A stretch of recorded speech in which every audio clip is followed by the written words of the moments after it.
de pessoas que fazem alguma ação, era escrito este livro, e era chamado livro de Atos, porque era um livro de ações, era um livro a qual registrava ali o ato que a pessoa fez, ou que um grupo de pessoas realizou por intermédio de alguém.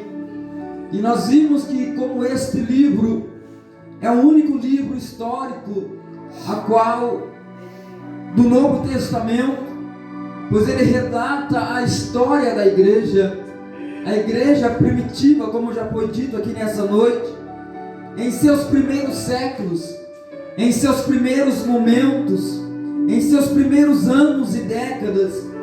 Ele foi identificado, a Bíblia diz, como um Atos, porque está registrado nele a ação de um grupo de pessoas, ou a ação de alguém que fez esse livro ser escrito. E alguém disse que esse livro deveria se chamar Atos dos Apóstolos, e nós vimos que mediante a isso, mas esse livro que é chamado de Atos dos Apóstolos também poderia ser chamado de Atos de Deus, Atos do Senhor, porque temos aqui não são simplesmente o que está escrito no livro de Atos, a bênção a qual a Bíblia diz, a terceira palavra que está intimamente ligada à união é a palavra adoração, faz parte do culto. E nós vamos lá em Isaías capítulo 6, palavra que nós pegamos no domingo passado. Observamos que há uma relação quando nós olhamos para Isaías capítulo 6 entre união e adoração. Nós vimos que em Isaías capítulo 6 o profeta Isaías está relatando as circunstâncias da sua chamada profética, o que aconteceu para que ele pudesse ser chamado. Ele começa dizendo: no ano da morte do rei Uzias, eu vi o Senhor assentado num alto e sublime trono, as abas da sua veste enchia o templo, serafins estavam por cima do trono, cada um tinha 6 asas, com 2 voavam, com 2 cobriam os pés, e com 2 eles adoravam, louvavam ao Senhor. E nós vimos que mediante a isso, a Bíblia diz que aqui está um símbolo de uma união, representa para nós a união. A Bíblia diz que eles estavam clamando, os serafins, sozinhos, não, eles estavam prestando ao Senhor culto solitário, individual, não era individual. Nós vimos que eles clamavam uns para os outros, eles não clamavam sozinhos, individualmente, não. A Bíblia diz que eles clamavam uns para os outros, clamavam dizendo: Santo, Santo, Santo é o Senhor dos exércitos, e toda a terra está cheia da sua glória. Clamavam um para os outros. E nessa noite você pode dar glória, pelo menos, pela vida dessa pessoa que está sentada ao seu lado. Você pode glorificar a Deus pela vida desta pessoa a qual está do seu lado nessa noite, porque a vitória do meu irmão também é a minha vitória. Por que é minha vitória? Porque eu orei para ajudar ele a receber aquela vitória. Nós oramos em união, em comunhão, para que juntos ele pudesse receber aquela vitória. E nós vimos então, que os anjos, os serafins, clamavam um pelos outros, dizendo: Santo, Santo, Santo, toda a terra está cheia da sua glória. E a Bíblia diz que o céu se enchia de fumaça, o céu se enchia da glória de Deus, a ponto que Isaías contemplava os serafins adorando aquele que estava sentado no trono. E nós vimos que quando eles clamavam um para o outro dizendo: Santo, Santo, Santo é o Senhor dos exércitos, toda a terra está cheia da sua glória. Nós vimos que eles estavam mostrando como seria realizado um culto em comunhão, porque o culto que tem união, Deus manda a sua glória. É por isso que nessa noite nós estamos sentindo a glória do Espírito Santo de Deus. E nós vimos que dentro desse contexto histórico do livro de Atos dos Apóstolos, o capítulo do número 2, ele vai registrar o dia que a igreja foi inaugurada. Vai registrar o dia a qual a igreja, elas descancarou as suas portas, foram abertas. O dia que os primeiros cristãos, os nossos primeiros irmãos, foram cheios do Espírito Santo, foram cheios da graça, e foi concretizada a promessa que Jesus tinha designada para os seus discípulos. A promessa era que Jesus disse que ele iria para o Pai, mas não deixaria ninguém órfão, porque ele iria para o Pai, mas ele ia rogar ao Pai um Consolador, aquele qual seria o amigo da noiva, aquele que estaria dando o conforto, o consolo, e também estaria dando um revestimento de poder, estaria dando uma armadura sobre os cristãos, estaria dando algo que iria vocacionar os seus discípulos, os seus homens, as suas mulheres, os seus servos, para estarem preparados para a obra que estava proposta para cada um de nós. Porque se nós não estivermos cheios do Espírito Santo, as adversidades desta vida, elas fazem com que nós paramos, com que nós desistimos, com que nós retrocedemos para trás. Mas enquanto nós estivermos cheios do Espírito Santo do Senhor, nós até podemos pensar em desistir, mas não podemos desistir, porque uma força maior de dentro de nós não nos deixa desistir, não nos deixa esmorecer, não nos deixa desanimar. E é isso que está registrado no capítulo de número 2. No capítulo 1, Jesus, ele fala para os discípulos: vão para Jerusalém, ficai lá, e até que do alto sejais revestidos de poder. 10 dias se passam, os discípulos ficam parados dentro de um cenário. Muitos desistem e ficam reunidos no número de 120 irmãos, entre homens e mulheres, adorando em constante oração, buscando a promessa do Pai, esperando o revestimento, esperando o presente que é o Espírito Santo. E nós vimos que passamos-se os 10 dias, de repente veio do céu um som, como de um vento veemente, impetuoso, e encheu a casa em que estavam assentados, e foram vistas por eles línguas repartidas como que de fogo, e todos foram cheios do Espírito Santo, e cada um falava na sua própria língua. Cada um daqueles homens, daquelas mulheres, falava no seu próprio idioma. Jerusalém estava em festa, era dia de Pentecoste, e nós vimos que quando estava em festa, Jerusalém estava cheia, estava povoada, porque são a data que o povo eles vão para festejar. Tinha passado-se a Páscoa, agora veio a festa de Pentecoste. Jerusalém estava povoada, e de repente o povo em Jerusalém escuta o barulho que sai do cenáculo, porque crente cheio do Espírito Santo, ele faz barulho onde ele está. O crente cheio do Espírito Santo, ele não fica calado em silêncio. Quando o Espírito Santo enche ele glorifica ao Senhor em alta voz, porque ele sabe que é o Espírito de Deus que está enchendo ele. E nós vimos que Jerusalém cheia, correm para a ponta do cenáculo, e ali eles começam a olhar e dizer: não é a 3ª hora do dia, estão todos embriagados, estão todos cheios de vinho. E ali levanta-se Pedro no meio do povo, e Pedro começa a pregar para aquele povo: 3.000 almas se convertem aos pés do Senhor, pelo poder da palavra e depois de um revestimento espiritual. É por isso que a igreja do Senhor, ela necessita, não é por algo que nós queremos, não, é por necessidade.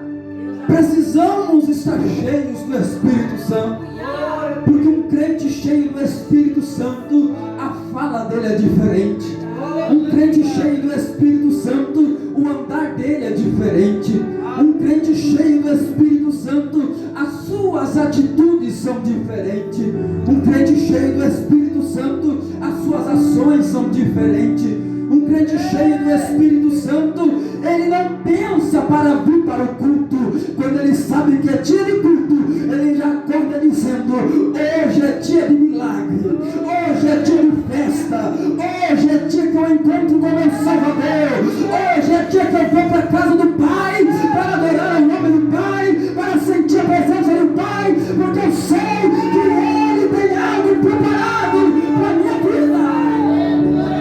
Tem crente cheio do Espírito aqui nessa noite?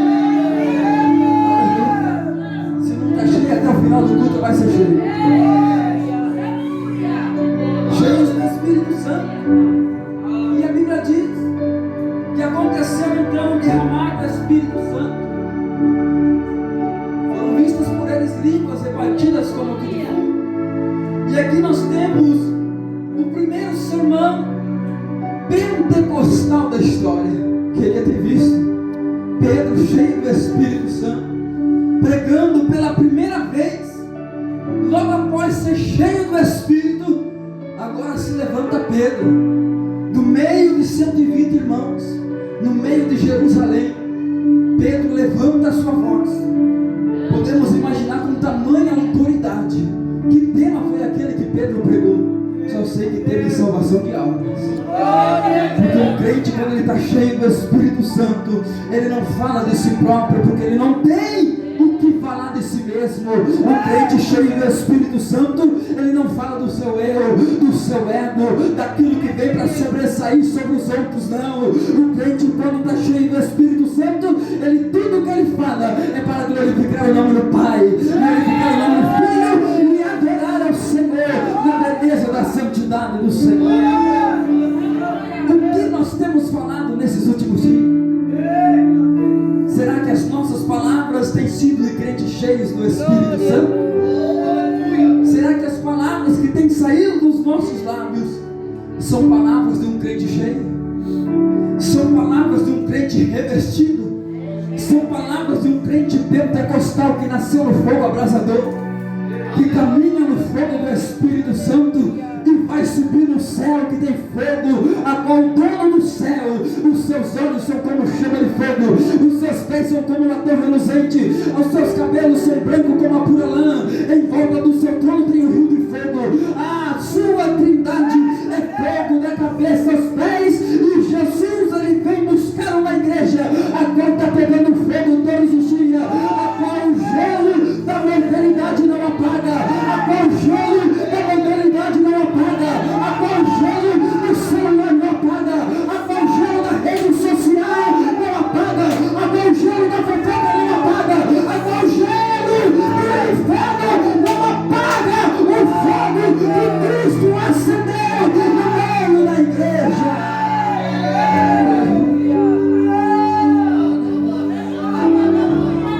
Ninguém apaga esse fogo. Pode até jogar água, quanto mais água joga, mais azeite. Porque na presença de Jesus até a água vira combustão e pega fogo. Experimenta chegar num crente cheio do Espírito Santo e tentar tirar onda com a cara dele, para ver se ele não levanta a mão na hora e diz: eu te repreendo em nome de Jesus, Satanás.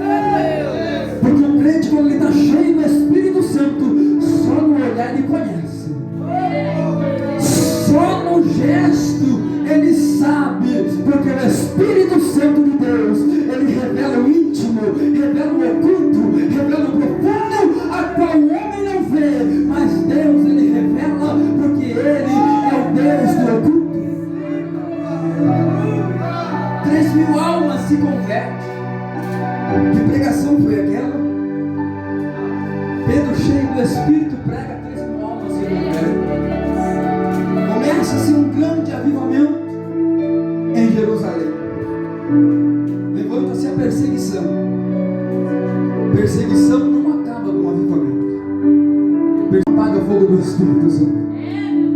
Perseguição reacende a chama. Porque a Bíblia diz que quando pegavam os cristãos, jogavam em arena junto com leões, pegavam os nossos irmãos da fé, queimavam vivo, pegavam os nossos irmãos da fé, crucificavam de cabeça para baixo. Quanto mais matavam cristão, parece que surgia cristão, mais a igreja crescia, mais a igreja avançava. Quanto mais o inimigo se levantava, mais Deus fazia que o crente se levantasse, mais os cristãos se levantavam e glorificavam o nome do Senhor. Então olhe para a pessoa que está no seu lado e diga: ninguém vai apagar a luz que é em mim e em você. Vê se ele dá glória pelo menos. Ninguém vai tirar o brilho do Espírito Santo da sua vida. Ah, mas eu estou fraquinho na fé, mas ainda está brilhando.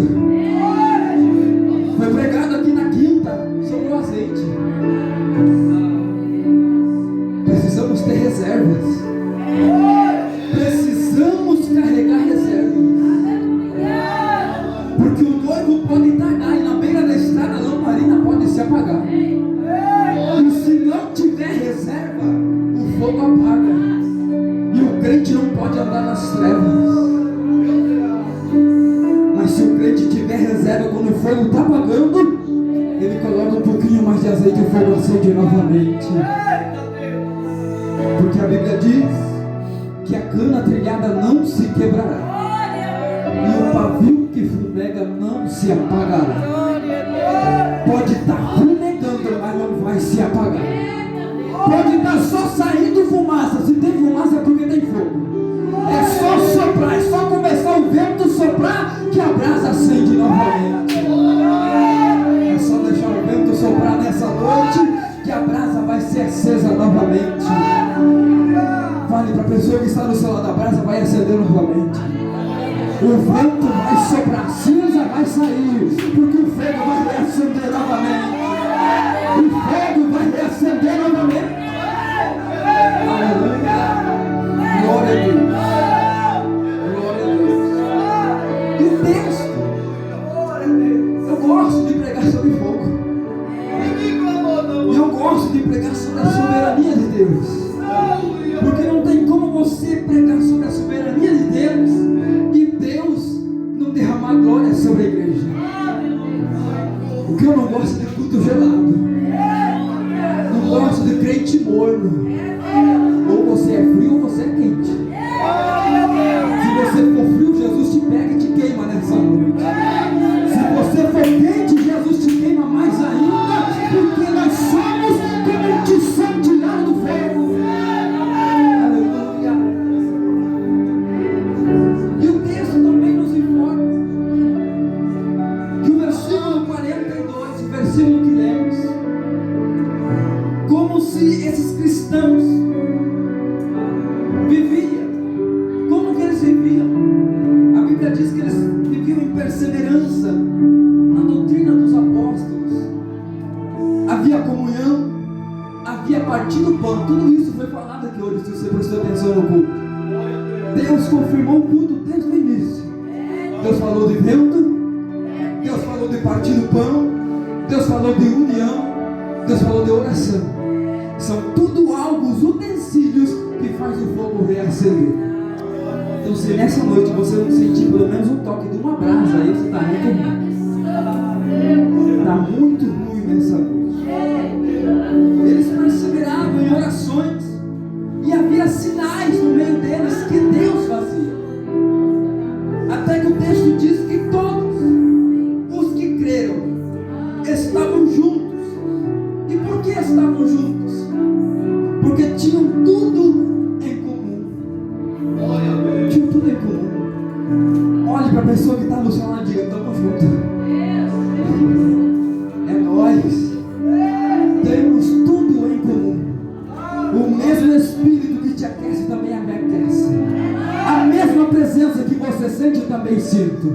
A mesma graça que Deus derrama sobre mim, eu também quero que derrame sobre você nessa noite. A Bíblia diz que não podem andar dois juntos. A Bíblia diz que não podem andar dois juntos se não estiverem de acordo. Só haverá união se também houver comunhão. E dentro desse tema, união, unidade, vamos relacionar algumas palavras na Bíblia, a qual Deus ele acrescentou ao meu coração, que estão intimamente ligadas com a palavra união ou unidade. No texto que nós lemos, nós vimos que eles estavam juntos, em união, em comunhão. Eles estavam juntos, tudo em comum eles tinham, representando comunhão. E a primeira palavra relacionada à unidade, à união, que nós temos nessa noite, que Deus, Ele nos dá através da sua palavra. Nós vimos que a palavra união, ela se relaciona com a palavra unção. Nos Salmos, no número 133 diz: é com bom e com suave é que os irmãos vivam em união, porque a união é como óleo precioso que desce sobre a cabeça e a barba de Arão, e que também desce as suas vestes. Então o texto está dizendo que a união é como a unção. E a Bíblia diz, a primeira palavra que está relacionada à união é unção. E quando falamos de unção, falamos do Espírito Santo. Ou seja, onde tem união, tem unção. Tem união aqui nessa noite? Se houver união, também tem unção. E nós vimos que para ter unção tem que ter união. E o que é a união? Mesmo que o irmão não goste de mim, eu tenho que me agarrar com ele. Mesmo que eu não vá com a cara dele, eu tenho que amar ele do jeito que eu amo a mim mesmo. E nós vimos que só tem união só tem unção aquele que vive uma vida de união, aquele que ama o seu próximo como a ti mesmo. E a segunda palavra que Deus ele nos mostra que está relacionada à unção também está no Salmo 133, diz a Bíblia, no verso 2, diz que a união é como óleo. No verso 3 diz que a união é como o orvalho que desce sobre o Monte Hermon, que desce sobre o Monte Sião, e ali o Senhor ordena a bênção, e ali o Senhor ordena a sua bênção. Ou seja, aonde tem união, também tem a bênção do Senhor. Aonde tem comunhão, a bênção do Senhor está estabelecida sobre cada um de nós. E aonde tem união, tem as mãos do Senhor estendidas. Ali o Senhor ordena a bênção. Ali aonde? Aonde tem união, a mão do Senhor está estendida sobre nós nessa noite. As bênçãos do Senhor estão sendo derramadas sobre nós nessa noite. Para um culto desse acontecer, um culto de domingo, parece um culto simples, um culto da família, teve que ter união para esse culto acontecer hoje. Teve que ter uma programação, uma comunhão, porque todos nós se preparamos para estar aqui hoje. Todos nós se preparamos. O conjunto se preparou para louvar. O irmão se preparou para ter a oportunidade. Mas para quê? Para que o culto possa estar acontecendo. Se não tivesse uma união, esse culto não estaria acontecendo. Porque uma pessoa não faz nada sozinha. Não tem como um só fazer tudo. É por isso que existe o corpo. Nós somos o corpo de Cristo. Enquanto um se prepara, o outro se prepara para louvar, outro se prepara para trazer a palavra, outro se prepara com um conjunto, outro limpa o templo para que venhamos receber todos os irmãos. Existe um conjunto de união para que esta reunião pudesse acontecer, para que este culto pudesse estar à sua presença. Deus derrama sobre nós o seu Espírito Santo, derrama sobre nós a sua graça, e nós vimos que Deus, sendo adorado, sendo exaltado lá em cima, a igreja cheia da glória aqui embaixo. Quanto mais adoração aqui embaixo, mais adoração lá em cima. Quanto mais adoração lá em cima, mais glória a Deus derrama aqui para baixo. É por isso que muitas pessoas vêm para o culto, mas não sente nada, volta da mesma forma. Eu não senti nada. Você adorou pelo menos? Você rasgou o seu coração? Você abriu a sua alma em um louvor, adoração ao nome do Senhor? Porque quanto mais glória você manda para cima, mais glória Deus manda para baixo. O nível da tua adoração é o nível da profundidade que Deus ele vai te elevar. Desceu agora isso aqui. O nível da tua adoração, o nível da tua entrega é o nível que Deus ele vai te fazer mergulhar. O nível da tua entrega é o nível que Deus ele vai te fazer sentir a presença dele nessa noite. Quem está disposto a sair do natural, a vivenciar o sobrenatural, a mergulhar no oceano do Espírito e sentir a glória do Senhor?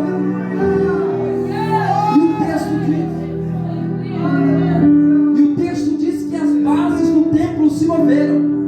Foi cantado: quando o vento soprar, tudo vai se mover, tudo volta ao lugar, está tudo interligado. A Bíblia diz que quando eles adoraram, a base do templo se moveram. Se moveram com o quê? Com a voz do que clamava. Será que a nossa voz pode fazer o templo mover hoje? Será que a nossa adoração pode fazer Nova Iguape estremecer para a glória? Será que o nosso louvor pode fazer esta noite, esse bairro da Nova Iguape, fazer com que Satanás venha entender que aqui está uma igreja estabelecida, com as portas escancaradas, pregando a salvação, pregando a libertação, pregando que Jesus cura, Jesus salva, Jesus liberta, Jesus transforma, e Ele vai parar no céu, com voz de arcanjo, com grito de guerra, com trombeta de Deus, e aqueles que estiverem em Cristo, não abrirem e fecharem olhos, ressuscitarão e serão arrebatados.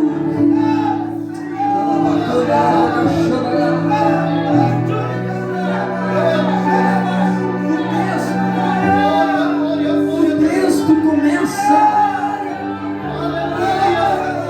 Deixa eu continuar. O texto começa falando no plural. Clamavam, se clamavam. Então não é a voz, é vozes. Não é voz, são vozes. Mas a unção, a união da adoração foi tão grande.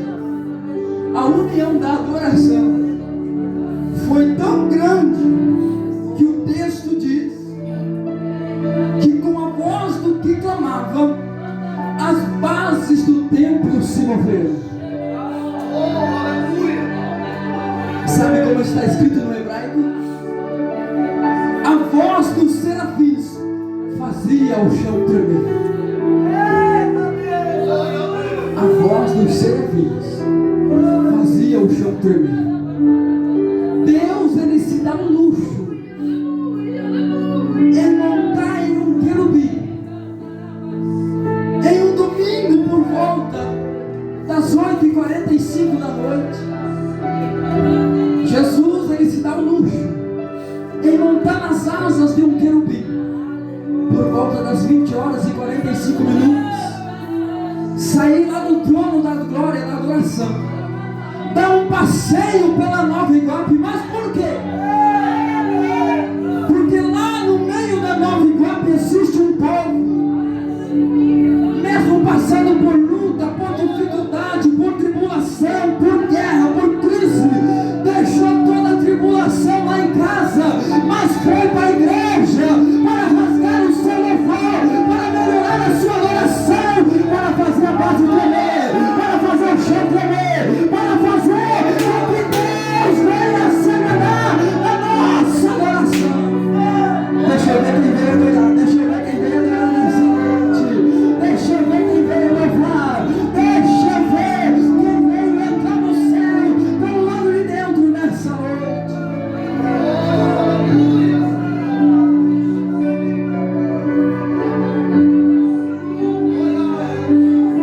Eu estou tentando dizer nessa noite,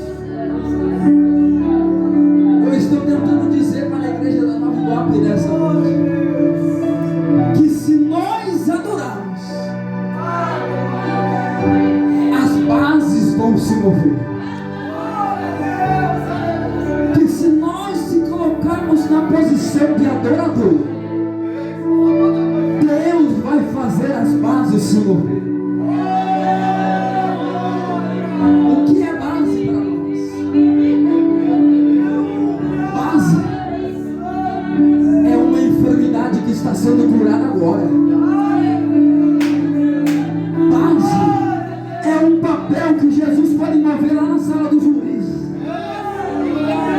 Base é uma porta de emprego a qual você tem pedido que Deus está abrindo, e amanhã você recebe a notícia para você levar a sua carteira, para você ser registrado e o nome do Senhor ser glorificado.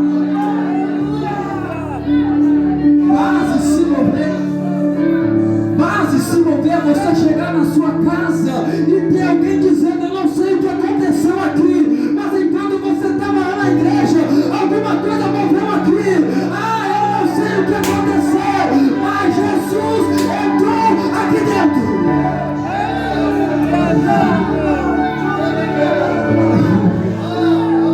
Está disposto a ver a base se mover nessa noite? Está disposto a ver o céu se mover? Está disposto a ver o chão descer, a glória subir em Deus derrama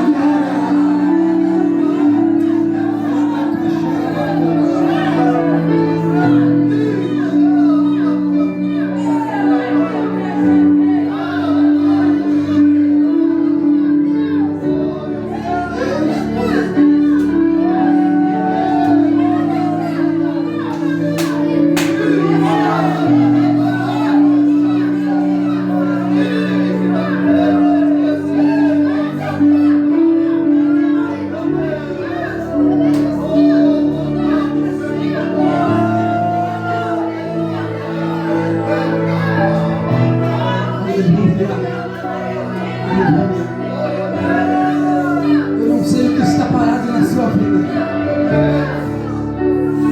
Eu não sei o que é que está parado na sua vida. Está entrando em movimento nessa noite. Está começando a se mover. Enquanto o nível da sua adoração está subindo, tem algo